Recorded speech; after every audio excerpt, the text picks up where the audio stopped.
su'aal kale waxay ku saabsan tahay dadka qaarkood waxay sheegaan xadiis bay sheegaya bisha markaa ramadaan inay tahay awaluhu raxma wa awsatuhu maghfira wa aakhiruhu cidqun min annaar xadiis saxiixa miya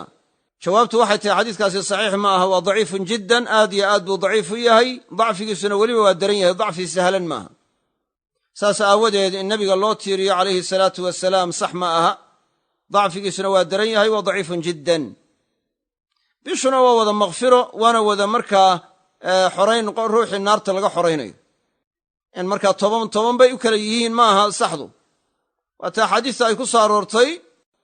in dad naarta laga xoreeyo markaa bisha waatuu nebigu sheegay sala allahu aleyh wasalam waxaanu ihi wadalika fii kulli leyla taasina habeen walba waa dhacdaa marka mid ku gaara maaha waxa weeye tobanka dambeoo keliya habeen kastoo ramadaan ka mid ah dembidhaafka iyo naarka xorayntu mid waliba waa jirtaa yacni raxmadna markaa bishoo dhan baa markaa khayrka markaa ku sugan uu sabab u yahay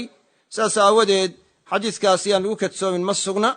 yacni waxa weeye bishuna dhammaan waa wada markaa dembidhaaf habeenadeedoo dhan